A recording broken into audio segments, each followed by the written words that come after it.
സാമ്പത്തിക ബാധ്യതകളെ തുടർന്ന് ഖത്തറിൽ കുടുങ്ങിയ മലയാളി കേസ് അവസാനിപ്പിച്ച് നാട്ടിലേക്ക് മടങ്ങാൻ സഹായം തേടുന്നു.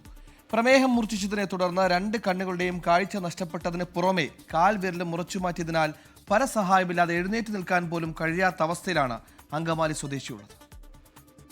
എങ്ങനെയെങ്കിലൊന്ന് ഇന്ത്യയിലേക്ക് കയറ്റിവിടാനുള്ള പരിപാടി ചെയ്യണം.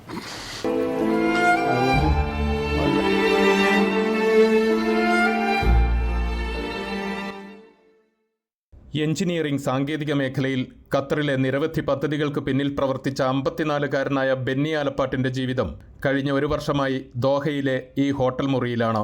ജോലിയിലുള്ള മികവും ആത്മാർത്ഥതയും മുതലെടുത്ത് മറ്റു പലരും സാമ്പത്തിക നേട്ടം ഉണ്ടാക്കിയെങ്കിലും ജോലിയിലുണ്ടായ അപ്രതീക്ഷിതമായ ചില തിരിച്ചടികളും തുടർന്ന് ബാങ്ക് വായ്പ തിരിച്ചടക്കുന്നതിൽ സംഭവിച്ച വീഴ്ചയുമാണ് ബെന്നിയുടെ ജീവിതത്തിൽ ഇരുട്ട് വീഴ്ത്തിയത്. ജയിൽവാസത്തിന് പിന്നാലെ പ്രമേഹം മൂർച്ഛിച്ച് 2 കണ്ണുകളുടെയും കാഴ്ച നഷ്ടമായി. പിന്നാലെ ഒരു കാലിലെ വിരൽ മുറിച്ചു മാറ്റി.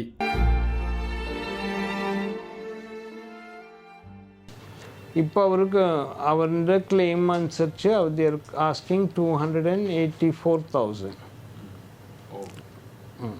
അപ്പോൾ അവർ ക്ലെയിം ചെയ്യുന്ന എമൗണ്ടാണ്. ഞാൻ നെഗോഷിയേറ്റ് ചെയ്തിട്ടില്ല. അപ്പോൾ ഫണ്ടില്ല, അതാണ് നെഗോഷിയേറ്റ് ചെയ്തില്ല.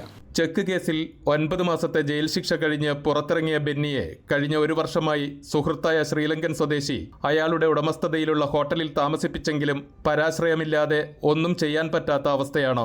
ചികിത്സയുമായി ബന്ധപ്പെട്ട് ഇടയ്ക്കിടെ ഹമദ് ആശുപത്രിയിൽ പോകാനും തിരിച്ചുവരാനും ഭക്ഷണം എത്തിച്ചു നൽകാനുമൊക്കെ ലിമോസിൻ ഡ്രൈവറായ കൊല്ലം സ്വദേശി വിൽസനും ചാവക്കാട് സ്വദേശി മിഗ്ദാദും കൂടപ്പിറപ്പുകളെപ്പോലെ കൂടെയുണ്ട്. വേറെ ആരും ഒരു സഹായത്തിനില്ല എന്നുള്ളത് എനിക്ക് മനസ്സിലായി. അങ്ങനെ പിന്നെ ഞാൻ കക്ഷിയുടെ കൂടെ കൂടിയതാണ്.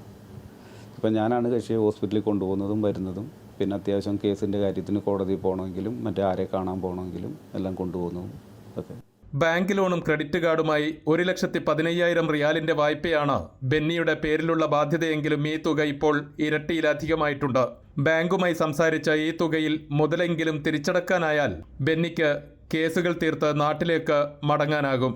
കുടുംബത്തോടൊപ്പം നല്ല നിലയിൽ ഖത്തറിൽ താമസിച്ചിരുന്ന ബെന്നി അച്ഛന് അസുഖം മൂർച്ഛിച്ചതിനെ തുടർന്ന് ഭാര്യയെ നാട്ടിലേക്ക് അയക്കുകയായിരുന്നു. പിന്നീട് അച്ഛൻ മരിച്ചപ്പോൾ കാണാൻ കഴിയാത്തതിലുള്ള വേദനയും ഇദ്ദേഹത്തെ അലട്ടുന്നു. ബെന്നിയെ സന്ദർശിച്ച് ആവശ്യമായ നിയമസഹായം നൽകാമെന്ന് ദോഹയിലെ B2B കോർപ്പറേറ്റ് സർവീസ് ഉടമ സുബൈർ മുല്ലോളി അറിയിച്ചെങ്കിലും ബാങ്ക് വായ്പ തിരിച്ചടക്കാൻ സുമനസ്സുകളുടെ കൂടി സഹായം ആവശ്യമാണ്. അൻവർ പാലേരി, 24 ദോഹ.